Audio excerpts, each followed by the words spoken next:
Narcissistic personality disorder ini adalah rumpun gangguan kepribadian dan seorang NPD adalah individu yang tidak mampu mencintai. Dia butuh asupan kekaguman. Saya masuk ke dalam relationship ini, saya kagum sama si individu ini. Masuk ke relationship itu, saya mulai merasakan ada banyak red flags. Saya lebih sering dilihat kayaknya kok saya jadi seks objek ya, padahal kan saya ini seksolog ini adalah sebuah profesi gitu. Gak mungkin gak ada drama. Jadi misalnya kita habis mesra-mesraan gitu, sayang-sayangan, ngobrol, talking until night and something sweet. You know what? Dia bisa turn itu jadi bener-bener disaster. Bisa berantem dari jam 10 malam sampai jam 5 pagi. Aku udah pakai semua cara yang aku tahu sebagai seorang relationship expert. Aku buka semua buku di depan aku. Aku sampai bilang, Tuhan kasih tahu aku dong jalan. Aku mesti gimana sih di relationship ini? It drive me crazy, kayak oh my god, aku bikin salah apa lagi nih gitu. Keluarga kamu tuh ancur-ancuran loh. Nggak malu orang tua kamu ngegedein anak pelacur kayak kamu nih. Kok aku mesti ngalamin kayak gini sih Tuhan? Ini capek banget, aku bilang begitu. Tuhan boleh gak sih ambil aku aja, aku bener capek deh, aku mau ngapain lagi sih.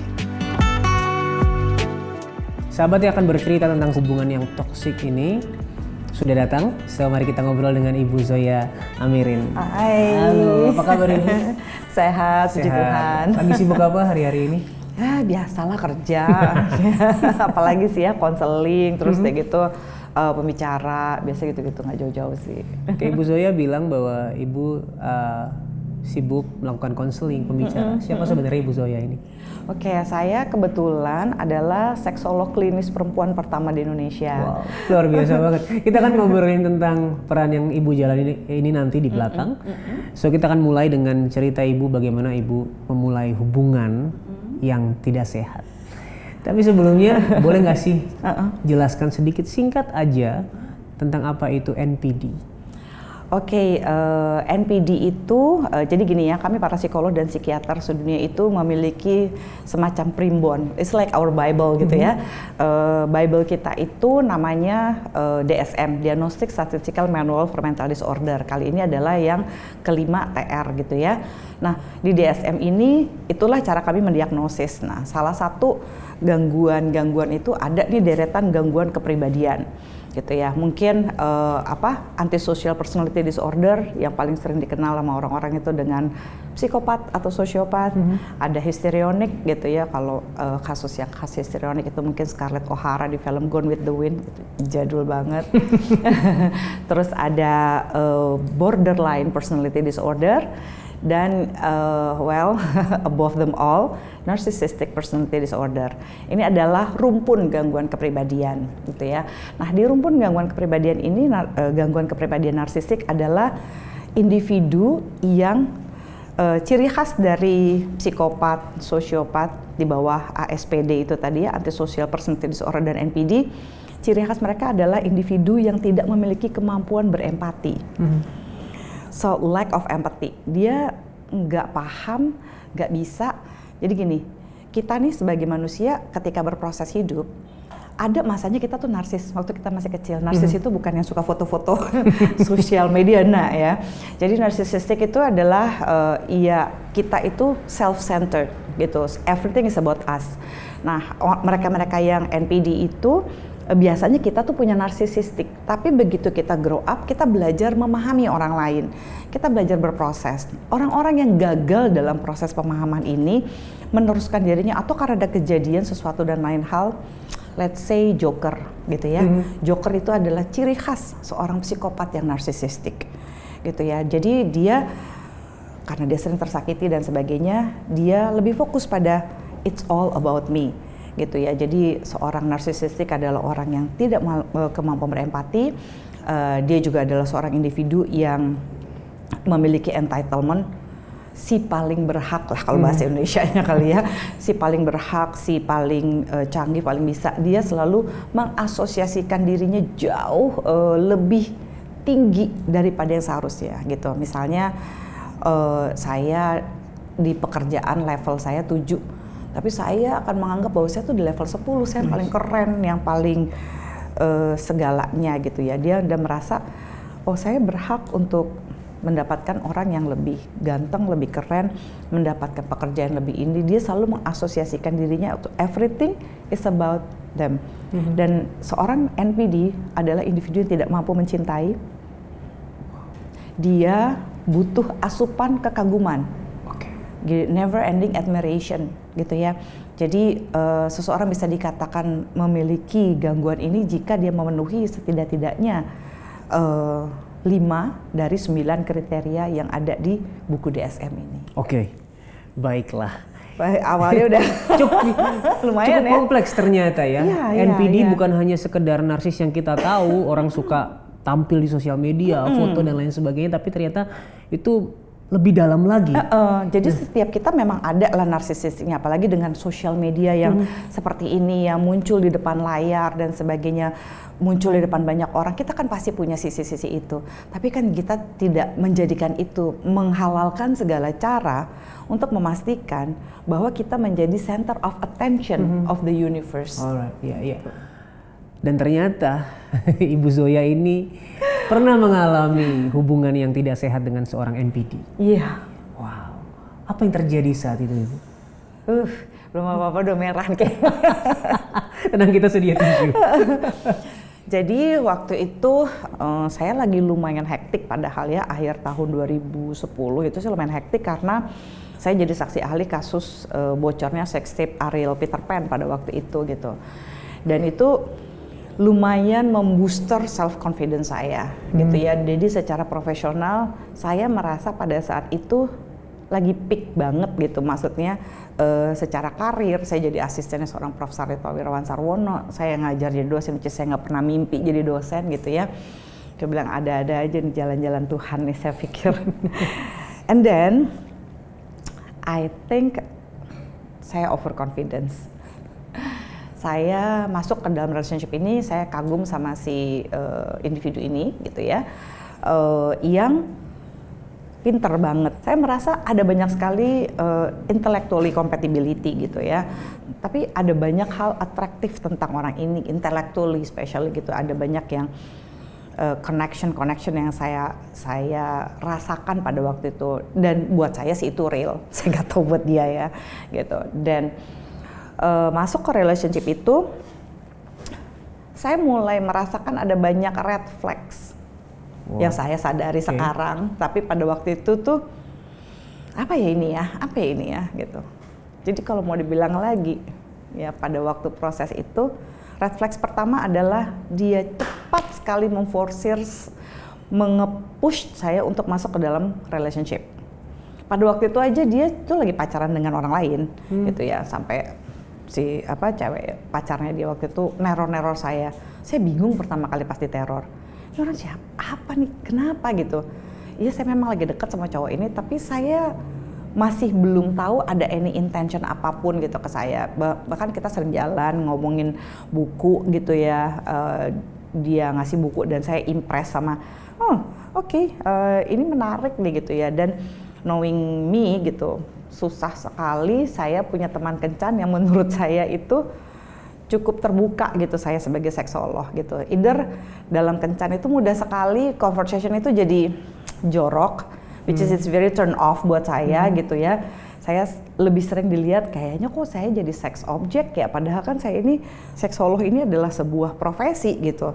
Jadi begitu ketemu dengan orang yang kok dia santai ya, kok dia bisa ya kalau ngomongin tentang love and sex and everything, it was very santai aja gitu, nggak vulgar, nggak ada hal-hal yang merendahkan saya gitu dan sebagainya gitu. Jadi saya cukup nyaman, cuma ada banyak hal yang saya lumayan udah mulai merasa ngap.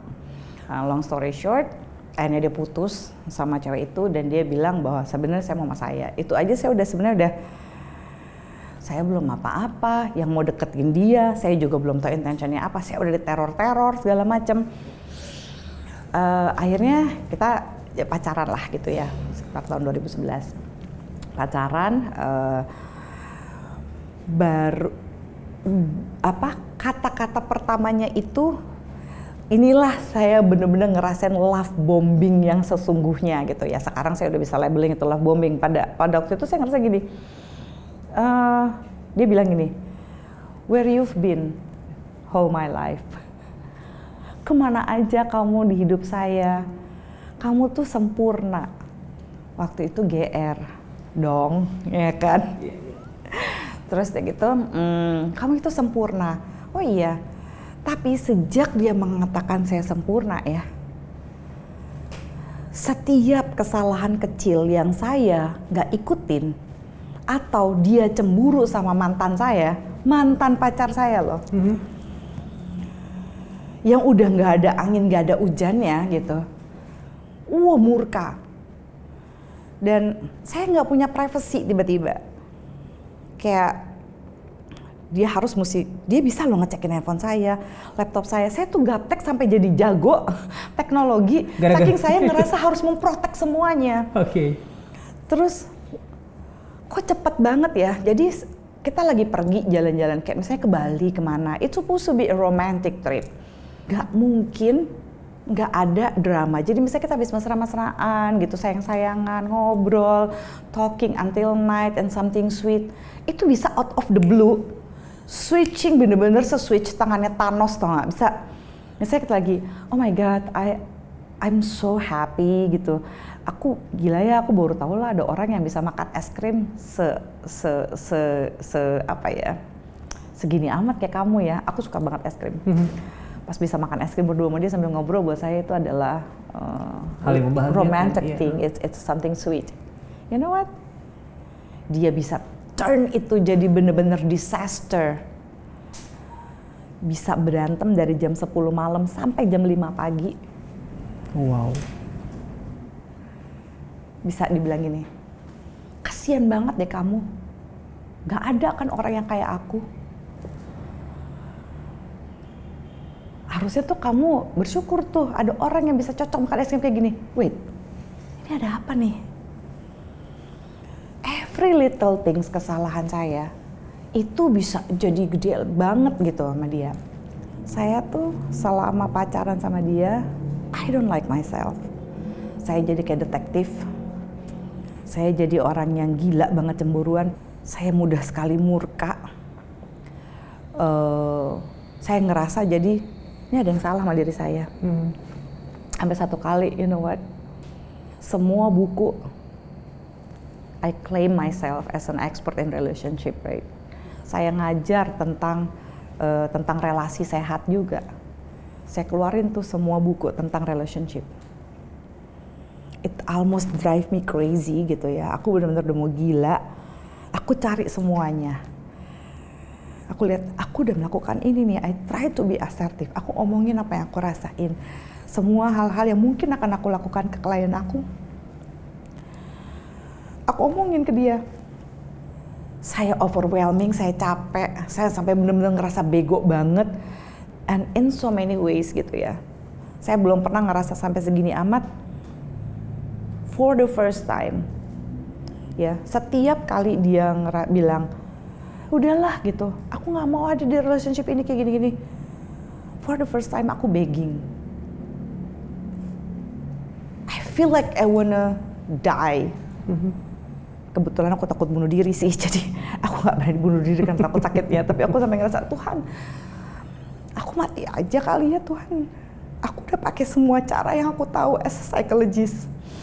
Aku udah pakai semua cara yang aku tahu sebagai seorang relationship expert. Aku buka semua buku di depan aku. Aku sampai bilang, Tuhan kasih tahu aku dong jalan. Aku mesti gimana sih di relationship ini? I'm tired. Aku bilang begitu. Itu baru kayak 3 bulanan di relationship itu. Aku sering di silent treatment. Jadi kalau misalnya ada sesuatu hal yang dia nggak suka dari aku, dia kuat loh diemin aku setengah hari. It drive me crazy, kayak oh my god, aku bikin salah apa lagi nih gitu. So aku sampai bilang gini, apa aku mesti konseling aja kali ya? Aku nggak ngerti apa lagi. What did I missed? Kalau sampai aku oke. Aku coba kalau aku jadi konselingnya, aku jadi konselornya, dan aku jadi kliennya, aku nempatin posisi kayak begitu. Apa yang harusnya aku akan saranin? Apa yang aku belum lakukan di sini? Aku bikin checklist. Gila banget ya proses rasionalisasi aku. Aku bikin checklist. I did all of this.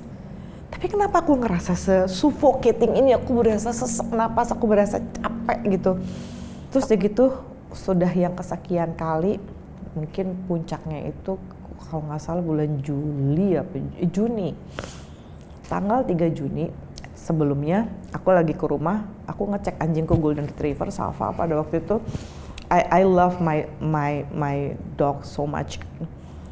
So Safa nih kayaknya emang udah sakit nih, aku pengen bawa ke dokter. Saya bilang udahlah nggak usah lah Beb, besok aja gitu.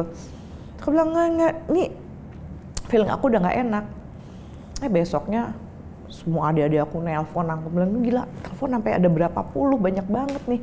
Aku sampai nggak ngeh, aku pikir gitu. Begitu aku sampai ke rumah, aku bawa dia ke rumah sakit hewan, udah nggak berhasil Safa. Nangis aku segala macam. Terus aku sampai bilang gini, I blame myself a lot, kayak coba ya, aku ngurusin anjing aku dari kemarin, aku dengerin kata-kata hatiku. Ini sih mungkin sepele ya buat banyak orang, kayak kenapa sih cuma anjing mati. Tapi di situ aku jadi gini, Tuhan, gini amat sih hidup aku.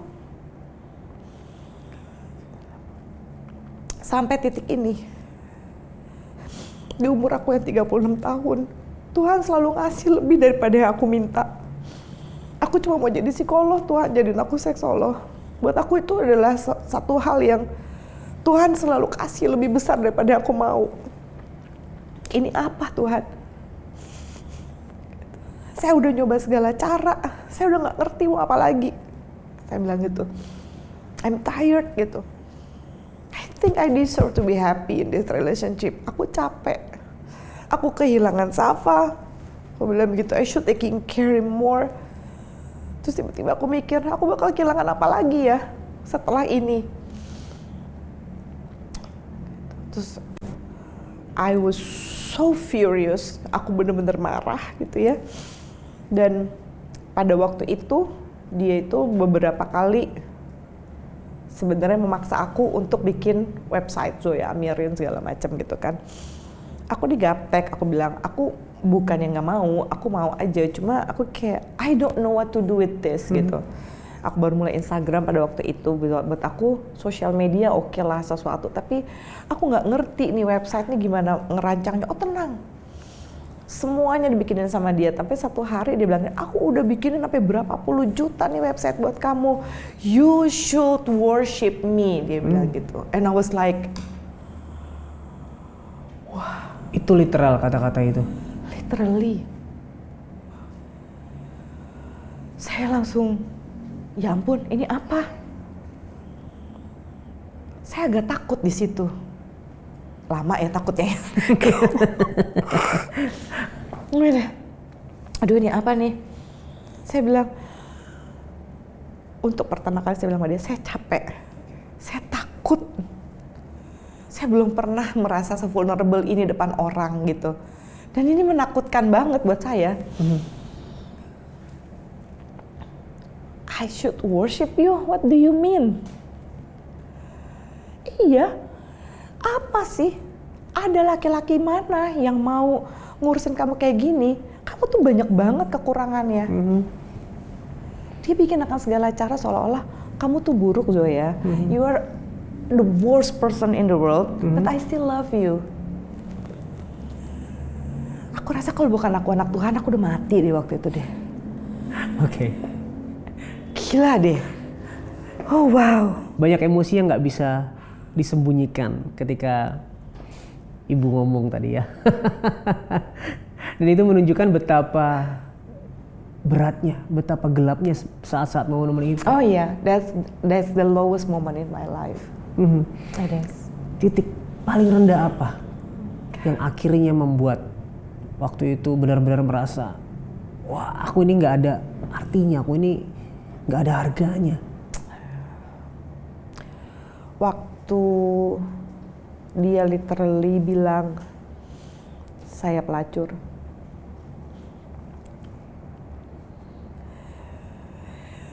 Oke lah gitu, itu bayangin udah dikata-katain pelacur, saya masih ya udah ngapain mau sama gue kalau kamu bilang aku pelacur. Tapi dia bilang, keluarga kamu tuh ancur-ancuran loh. Huh? It's not like that. Saya nggak ngerasa keluarga saya ancur-ancuran. Nggak malu orang tua kamu ngegedein anak pelacur kayak kamu nih. Wah,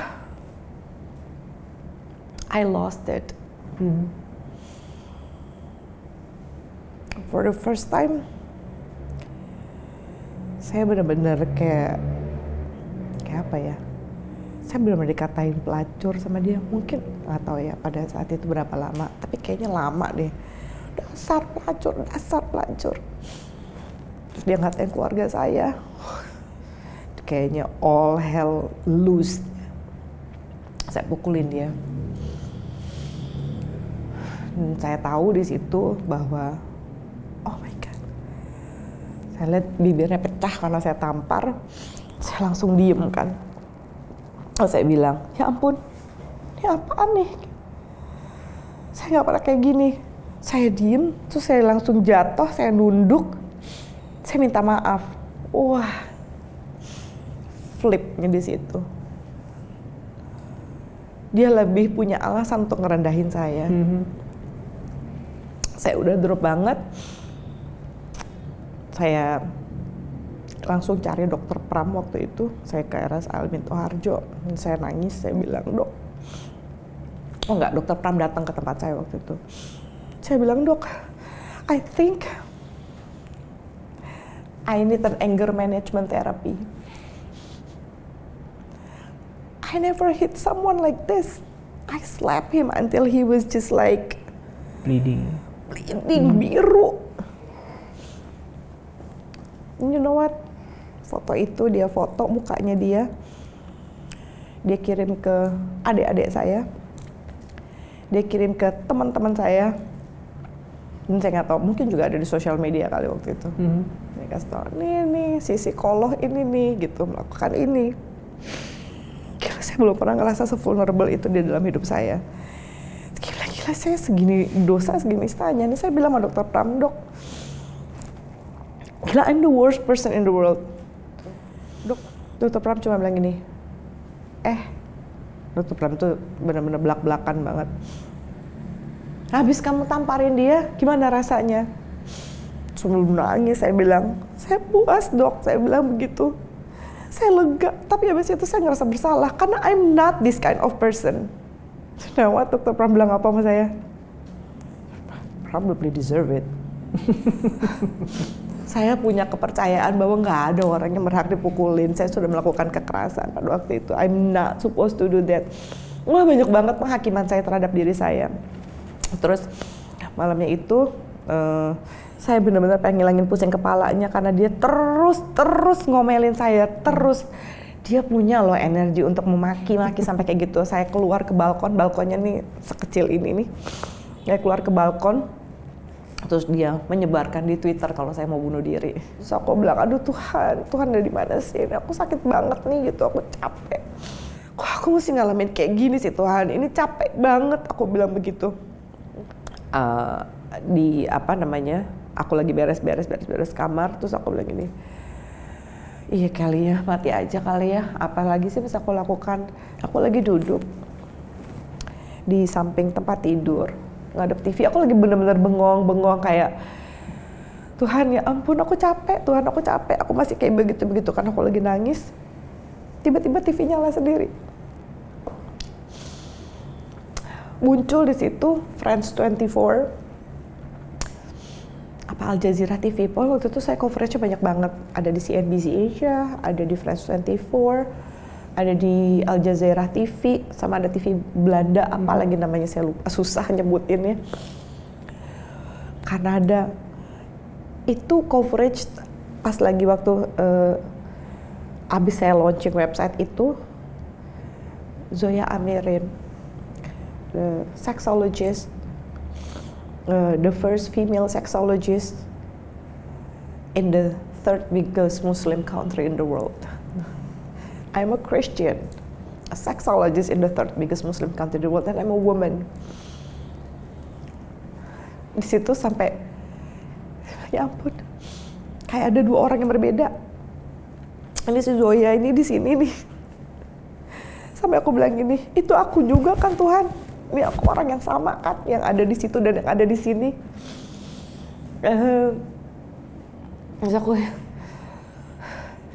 Terus beberapa aku bilang, ya ampun, I need help.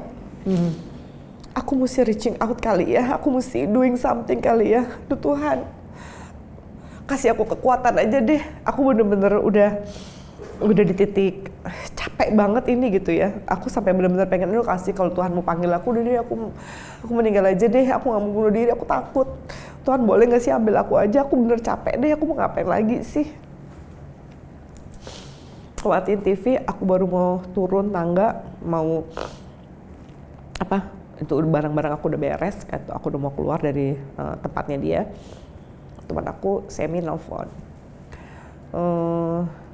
Semi ini temen gereja ya, dari sekolah minggu kita udah sama-sama. Sebenarnya aku lebih temenan sama kakaknya.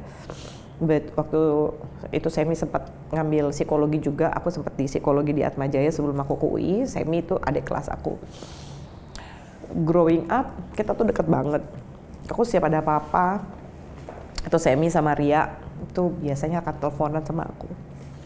Waktu itu Semi telepon dan dia bilang, "Soy, gue nggak tahu kenapa, tapi ini kencang sekali, gue sampai nggak bisa kerja, nggak bisa ngapa-ngapain. Tuhan bilang gue suruh nelfon lo sekarang." Aku cuma bisa nangis, suka bilang, "Sam, thank you ya." Aku tahu Tuhan masih denger aku berarti. Dan aku nggak ditinggalin.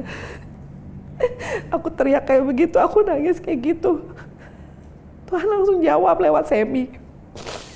Semi bilang, "Dalam nama Yesus, lu kuat Joy, lu bisa. We all need you. Kalau apapun butuh bantuan, lu butuh apa, pokoknya lu jangan nyerah." Aku belum cerita apa-apa sama sekali. Aku nggak mau ngasih tau orang-orang, aku malu. Habis divorce jalanin relationship kayak gini, aku malu. Saya bilang jangan nyerah. Ya ampun Tuhan, thank you. Wow. Thank you. Aku cari psikolog. Aku langsung pergi konseling hari itu. Aku sempat turn off handphone. Banyak banget teman aku yang nyariin aku karena dia bilang, "Jagain tuh si Zoya tuh, kesian dia mau bunuh diri tuh." Oh my God. Itu bulan ke-10. Ya. Benar-benar akhirnya berhenti di situ. Berakhir di situ. Iya. Pas si psikolog itu bilang, "Zoya, kamu mau kasih berapa banyak berlian sampai nama kamu nanti ada di nisan." But who am I kidding? Then I get out. I get out for good. I block everything. Benar-benar totally block everything. Aku kayak capek. So aku udah, oke, ini bulan ke-10. This is it gitu ya. Aku sama sekali, dia mau usaha, mau bagaimana segala macam itu, aku udah kayak nggak bisa. Sekagum-kagumnya aku sama dia, dia bilang, "Aku tuh cinta mati sama kamu Zoya." Ngapain cinta mati sama pelacur? Aku balikin semua kata-katanya, dia nggak tahu aku punya kekuatan apa. Habis aku konseling, aku didoain sama Semi. Waduh, kayak rasa Semi sama Ria tuh udah doa syafaat. Dan hari itu menunjukkan benar-benar bahwa Tuhan peduli ya, Tuhan mendengar. Dan Ria malam hari itu ya, waktu abis aku konseling dan segala macam, aku udah kayak capek. Ria bilang, "Aku nggak mau ngomong apa-apa ya Zoe, can I sing you a song?" Kita ada favorite song tuh ya. Dan dia nyanyiin lagu itu malam itu. Dia bilang gini, itu lagu itu waktu itu kita pakai buat kantata Pasca apa kantata Natal gitu. Lagunya siapa? Robbie Brown ya atau siapa, saya lupa. Lagunya gini, "God is too wise to be mistaken. God is too good to be unkind. So when you don't understand, when you can't see his plan, trust his heart. Aku cuma bisa nangis waktu Ria nyanyi itu. Tuhan gak pernah salah. Aku ngerasa kayak, kenapa sih gak dari awal aja aku dihalangin sama Tuhan untuk ketemu sama dia. Oke lah kalau kenalan, tapi boleh gak sih aku gak usah pacaran aja sama dia? Aku gak mau. Aku capek.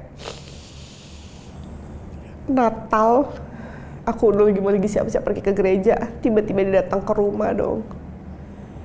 He's crying for like hours and hours. Dan aku bilang, aduh bisa gak sih ini? Mungkin gak sih ada orang gak sih bisa nangis selama ini? Saya lupa berapa jam, berjam-jam, lama banget. Baru dari Natal ke tahun baru itu kan cuma kayak 5 hari, dia udah bohongin saya lagi. Saya bilang emang udah bener-bener ajaib nih orang, udah jangan ketemu saya lagi, and that's it. Saya masuk tahun 2012 bener-bener clear from him. Dan waktu itu tiba-tiba teman saya bilang, nih ada pendeta, aduh saya lupa lagi nama pendetanya siapa. Ada pendeta dari Kanada datang, dia bilang gitu. Ini sama nih kakak di gereja juga ya, waktu itu kan aku di CWS. Imawan tuh telepon bilang, Zoe, ini ada aku lagi jalan sama pendeta ini nih. Tumben sih telepon, Kak apa kabar? Aku gitu kan. Iya nih nggak tahu nih kepikiran kamu nih. Kamu ngomong nggak sama pendeta ini? Ini pendeta ini tuh luar biasa loh gitu. Mau didoain nggak? Mau dong aku doain. Terdapat nubuatan, lu siapa tahu Zoe. Aku mau doain aja dong. Aku beneran aku lagi patah hati nih gitu. Capek banget hidup aku gitu. Dan I'm still blaming myself by the way. Itu kalau nggak salah kita bulan Januari atau Februari. Pendeta ini cuma apa? Dia bilang, oh siapa? Oh Zoe ya? Iya gini-gini. Kau tahu pendeta itu gini. Zoe ya, saya boleh tanya nggak pertanyaan ke kamu? Oh iya, aku pikir mau tanya mau didoain apa? Dia bilang, saya mau doain. Kamu mau nggak bener-bener clear dari mantan kamu yang toksik ini? Hah? Belum juga ngomong. Iya, enggak. I need a firm yes. Do you still want a connection with this person? Do you still have hope to be with this person? Aku sih kayaknya tahu deh ini obsesi, dia bukan sayang. Yeah. Dan kalaupun dia bilang dia cinta sama aku, sayang sama aku dengan segala macam caranya, aku ingat teman aku Alia Haju bilang begini ke aku, Mbak, disayang aja kayak gini, gimana enggak ya? Oh my God, so true Al. Iya kan, disayang aja kayak begini, dia bilang sayang aja, aku ngerasa gak nyaman, aku ngerasa gak happy di situ tuh aku dapat hikmat untuk pembelajaran aku dan orang lain ya, semoga. Dia bilang gini, kalau ada orang yang segitu karismatiknya, luar biasanya, ya, dia benar-benar punya profile yang mengagumkan banget deh di depan orang, public profilnya. If he's not make you feel good about yourself, ya berarti he's not for you dong, he's not the right person. Seberapapun charmingnya dia, sophisticatednya dia, tapi dia bikin kamu ngerasa kerdil, ya bukan jodoh dong. Iya ya. Itu karena kejadian ini aku punya pemahaman itu. Dan pendeta itu bilang, oke, aku bilang, firm. Aku nggak mau ketemu dia lagi. Aku takut banget sama dia, karena dia banyak mengancam kesana kemari loh. Jadi dia masih berusaha untuk balik, terus dia ngancam, berusaha untuk balik terus ngancam. Jadi masih banyak teror lah ya. Oh banyak banget. By the way, terornya itu sampai 6 tahun. Lebih lama dari masa pacarannya ya. Pendeta itu bilang gini, oke. Jadi apa yang kamu mau? Aku bilang, dalam nama Yesus, aku tidak pernah akan mau ketemu sama orang ini, bahkan kalau bisa jangan papasan face to face, ya. Lakukan segala cara deh Tuhan, supaya aku gak ketemu dia selama hatinya dia itu punya banyak niat jahat buat aku. Pendeta cuma bilang, firm ya Zoya, firm. Dia doain. Sampai detik ini gak pernah papasan begini. Ada waktu sekali di airport, wah dia ada di sebelah sana, Terus pernah ada di salah satu mall, dia lewat dia sebelah sana, tapi nggak pernah papasan begini. Aku bilang, Tuhan luar biasa, udah deh. Dia mau nyerang kayak apa, aku coba bilang dalam nama Yesus, you cannot touch me. Ya, semua reputasi aku bangun, aku kan tadi ketakutan banget, udah gimana bisnis ini, pekerjaan ini, psikolog kan butuh reputasi, dan dia tahu, dan dia mau menghancurkan itu. Bilang, aku memang nggak siapa-siapa, aku nggak punya duit banyak, aku bukan anak orang kaya, aku bukan siapa-siapa, tapi aku anak Tuhan loh. Apapun yang kamu lakukan pada aku, kamu lakukan pada Bapakku di surga. Kalau enggak, aku capek hidup dalam ketakutan. I'm so tired living with his terror dan apa segala macam. Terserah deh Tuhan, apapun yang lakukan Tuhan hadapinnya buat aku ya. You are my lawyer God. You are my protector. Aku amin dalam nama Yesus. Pendeta itu bilang gini, Zoya, kamu jangan menyerah. Satu hari kamu tuh akan jadi seperti pohon, ya, dimana akan ada banyak khususnya perempuan akan berlindung di bawah kamu. Makanya sejak saat itu saya kalau ngelihat kayak ada gambar pohon kayak gini nih. Oke. Iya. Saya suka simbol pohon ini gitu. Bukan kayak saya love earth atau segala macam, ya iya sih, tapi itu mengingatkan saya terhadap nubuatan buat saya. Dan nubuatan yang sama persis saya terima waktu saya ke Amerika. Saya lagi ke gerejanya saudara saya. Jadi 3 nubuat yang sama saya terima di 3 tempat yang berbeda, di 3 pendeta yang berbeda. Wow. Tadinya saya masih biasa kan, bandel. Boleh nggak sih Tuhan, saya biasa-biasa aja kali ya, nggak usah jadi pelindung orang, capek banget kamu sih ngadepin kayak begini. Saya masih tetap nanya, ya ampun bandel banget ya. Maaf ya Tuhan, sampai malu. Bilang, boleh nggak sih jadi alat Tuhan tapi nggak gini-gini amat? Boleh nggak sih nggak usah ngelewatin relationship yang segini amat?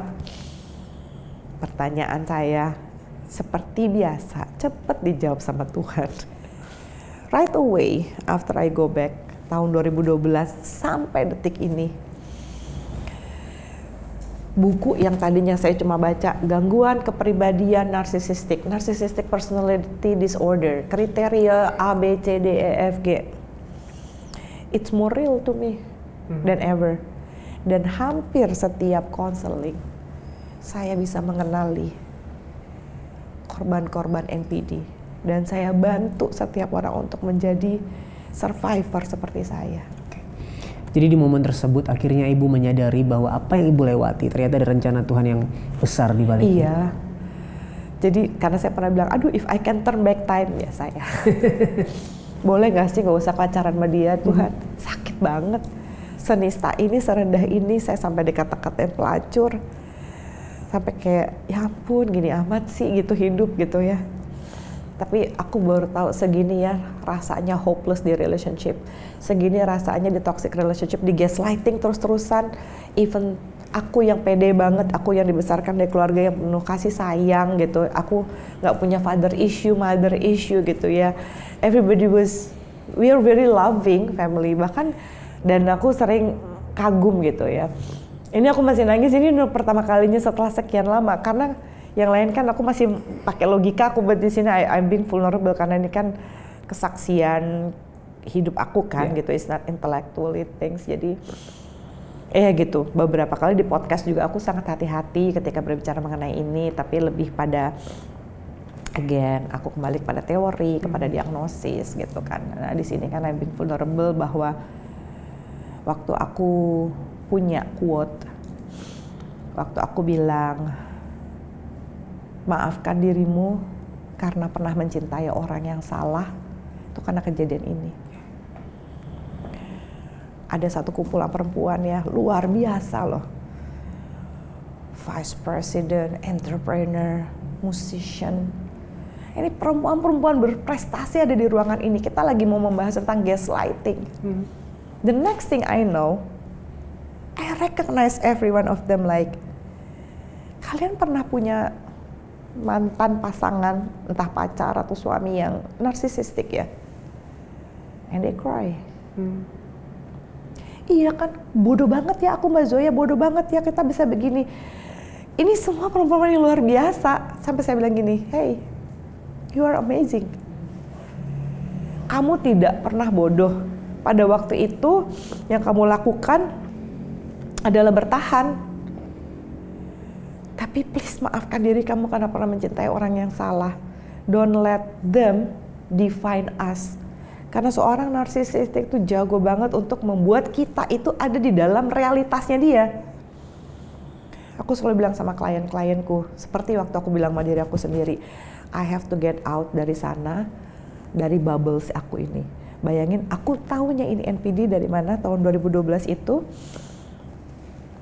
aku ada profesorku bilang begini, aku kan cerita, aku nggak ngerti deh, Prof, kenapa ya ini orang, biasa aku masih menganalisa, everything compatibility-nya tuh banyak banget gitu. Tapi di luar compatibility ini, kok kita bisa segininya berantem sampai how little things, what is it? Gitu, profesor saya kasih list. Ini Zoya nih, ini ada kasus ya.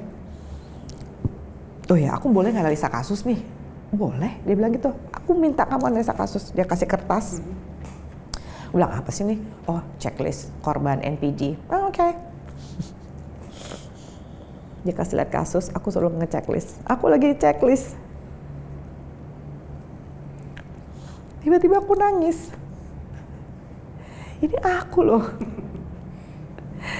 Ya ampun, nih lucu amat sih. Terus aku diem kan, untuk rambut aku panjang jadi aku sempat giniin. Dosen aku gini, did you understand what happened? Aku bilang, I'm a victim of narcissistic personality disorder. Iya, is that right? Prof? Aku udah gitu. Yes. Why you not just tell me? Aku bilang gitu. Kenapa gak bilang aja sih ke aku? Gak bisa. Karena proses kamu tuh kamu banyak rasionalisasi. Use your heart. It's okay gitu. Kamu kan pasti terluka gitu. Kamu di gaslighting. Ini namanya manipulasi. Ini loh love bombing ya. Oh my God. Ini buku yang saya hafal. At the back of my head. Tiba-tiba aku melihat definisi yang luar biasa berbeda di situ. Ketika aku pulang ke sini dan ketemu dengan perempuan-perempuan ini, aku tiba-tiba teringat nubuatan ini. Oh ini tuh maksud Tuhan.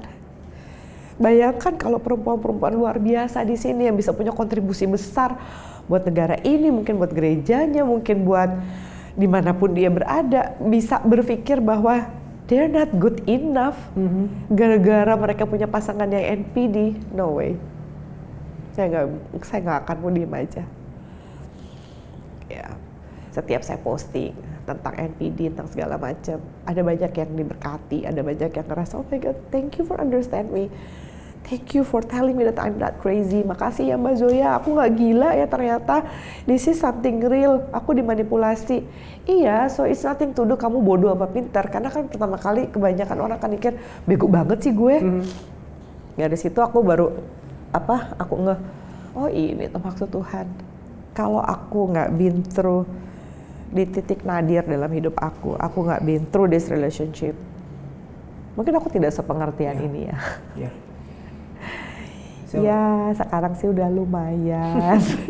Cuma waktu itu tuh kayak aduh, boleh nggak sih nggak pakai cara ini? Tapi bener nggak ada cara lain sih ya.